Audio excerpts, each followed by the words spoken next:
बिस्मिल्लाहिर्रहमानिर्रहीम। अस्सलाम वालेकुम my YouTube family. I hope सब खैरियत से होगे। अल्हम्दुलिल्लाह हम सब भी बिल्कुल ठीक है। तो आज मैं आपके लिए प्री रमज़ान प्रिपरेशन के हवाले से कुछ आइडियाज़ लेकर आई हूँ, जिनकी मदद से ना सिर्फ आप रमज़ानुल मुबारक में फ़ायदा उठा सकते हैं, बल्कि ये पूरा साल भी आपके लिए बहुत ज़्यादा हेल्पफुल रहेंगे। तो वीडियो को स्टार्ट करने से पहले मेरे चैनल को सब्सक्राइब करना, वीडियो को लाइक और शेयर करना मत भूलिएगा। तो यहाँ पर हम सबसे पहले गाजर को सेव करने का तरीका देखेंगे। उसके लिए गाजर की जो ऊपर वाली स्किन है उसे मैं रिमूव कर दूंगी और इसे मैं छोटे छोटे क्यूब्स में कट कर लूँगी। आपको जिस भी साइज़ या शेप में इसकी कटिंग करनी है आप कर सकते हैं। मैंने यहाँ पे इसकी नॉर्मल साइज़ में इसकी कटिंग की है, ताकि मैंने अगर चाइनीज़ राइस, मैक्रोनी या कुछ भी बनाना हो तो वो एक ही साइज़ जो है वो सब चीज़ों में काम आ जाएगा। तो आप भी यहाँ पर अपनी मर्ज़ी के साइज़ की इसकी कटिंग कर ले। और यहाँ पर गाजर को बॉईल करने के लिए मैंने एक पैन में 2 लीटर पानी गर्म करने के लिए रख दिया है। जब इसमें छोटे छोटे बबल्स बनना शुरू हो जाएंगे तो मैं इसमें 1 टीस्पून नमक और 2 टीस्पून इसमें चीनी ऐड कर दूंगी और इन्हें हम अच्छे से मिक्स कर लेंगे। और अब मैं इसमें गाजर डाल दूंगी और यहाँ पर हमने इसे बॉईल करना है 3 से 4 मिनट के लिए। और फ्लेम को आपने ध्यान रखना है कि मीडियम ही रखें, तो इनफ होता है 3 से 4 मिनट गाजर को बॉईल करना। तो यहाँ पर गाजर जो है वो बॉईल हो चुकी थी और अब मैं इसको छलनी की मदद से इसका पानी रिमूव करती जाऊँगी और इसे किसी बर्तन में निकाल लूँगी। निकालते साथ ही आपने इसको ठंडे पानी में 1 से 2 मिनट के लिए डिप कर देना है, ताकि जो उसका कुकिंग प्रोसेस है वो ख़त्म हो जाए। साथ ही मैंने यहाँ पे कुछ गाजरें बहुत ही छोटे साइज़ में कट करके रख ली है, जो कि नूडल्स या सैंडविचेस बनाने के काम आएगी और इन्हें मैं बिना बॉईल किए हुए रखूँगी। और यहाँ जो हमने गाजर को ठंडे पानी में डिप करके रखा था उसे हम छलनी की मदद से इसका पानी जो है वो रिमूव करते जाएंगे। और आप किचन टॉवल या किसी भी कपड़े के ऊपर इसको इस तरह फैला दें, ताकि जो इसका एक्स्ट्रा पानी है वो भी रिमूव हो जाए। और जब गाजर जो है वो अच्छे से ड्राई हो जाएगी तो फिर हम इसे जिप-लॉक बैग में बंद करके फ्रीज़ करेंगे। और अब उसी पानी के अंदर मैं मटर को बॉईल करूँगी। मटर डालने के बाद आपने इन्हें अच्छे से मिक्स कर लेना है और तकरीबन 1.5 से 2 मिनट के लिए हमने यहाँ पे मटर को बॉईल करना है। तो यहाँ पर जो मटर है वो अच्छे से बॉईल हो चुके थे और अब मैं छलनी की मदद से इसका पानी रिमूव कर दूंगी और हम इसे किसी बर्तन में निकाल के ठंडा पानी डाल के 1 से 2 मिनट के लिए रख देंगे, ताकि कुकिंग का प्रोसेस ख़त्म हो जाए। और उसके बाद आपने इसका पानी जो है वो रिमूव कर देना है और इसे किचन टॉवल या किसी भी कपड़े के ऊपर फैला देना है, ताकि इसका जो पानी है वो भी रिमूव हो जाए और ये अच्छी तरह से ड्राई हो जाए।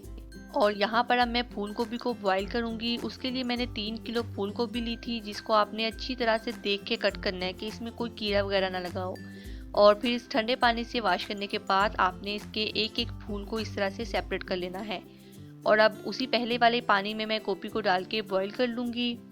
और यहाँ पर आपने साथ साथ इसको चम्मच से हिलाते रहना है, ताकि ये इक्वली बॉईल हो जाए।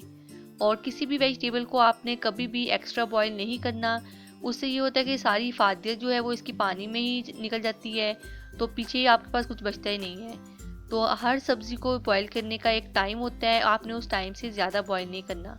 तो यहाँ पर गोभी को मैंने 3 मिनट के लिए बॉईल किया था। बॉईल करने के बाद आपने छलनी की मदद से इसका पानी रिमूव कर लेना है। इसे किसी बर्तन में निकालने के बाद साथ ही आपने इसको ठंडे पानी में 2 मिनट के लिए डिप कर लेना है, ताकि जो उसका कुकिंग का प्रोसेस है वो ख़त्म हो जाए। और उसके बाद आप इसे किचन टॉवल या किसी भी कपड़े पर इस तरह से फैला दें, ताकि इसका जो पानी है वो भी रिमूव हो जाए और ये अच्छी तरह से ड्राई हो जाए। और यहाँ पर मैंने सब्ज़ प्याज और सब्ज़ लहसुन को भी कट करके रख लिया है। हमारे बहुत से ऐसे खाने हैं कि जिसमें लाजमी तौर पर डाला जाता है। आगे जैसे कि रमज़ानुल मुबारक का महीना स्टार्ट होने वाला है, तो पकौड़े तो हर घर में ही बनाए जाते हैं। आप पकौड़ों में भी इस प्याज को डालकर यूज़ करें तो बहुत ही मज़े का और डिफरेंट टेस्ट आएगा।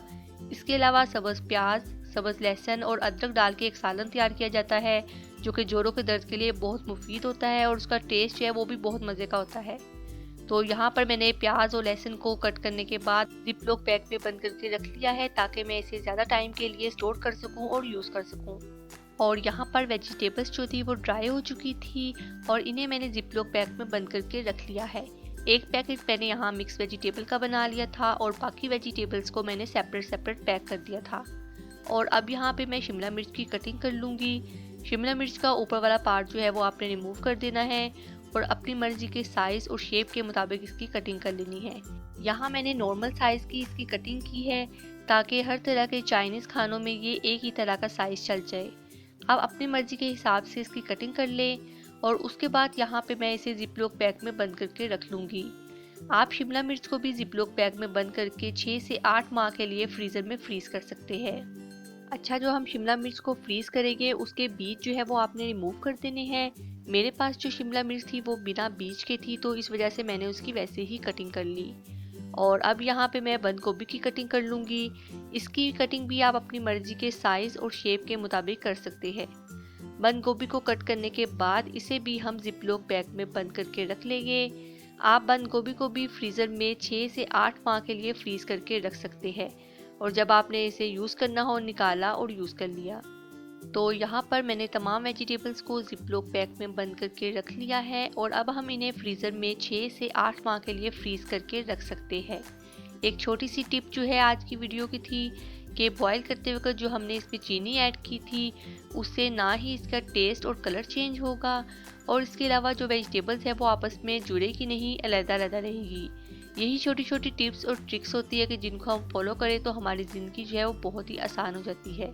और वैसे भी आगे रमज़ान मुबारक का बाबरकत महीना स्टार्ट होने वाला है, उसमें हमारी यही कोशिश होनी चाहिए कि हम कम से कम टाइम किचन को दें और ज़्यादा से ज़्यादा टाइम इबादत को दें। तो मेरी अल्लाह पाक से दुआ है कि अल्लाह पाक इस रमज़ान मुबारक के सदक़े में मेरी और आप सबकी तमाम जायज़ ख्वाहिशात को पूरा फरमाए। मुझे अपनी दुआओं में याद रखिएगा। चैनल को सब्सक्राइब करना, वीडियो को लाइक और शेयर करना मत भूलिएगा। अपना और अपनी फैमिली का ख्याल रखिए। अल्लाह हाफिज़।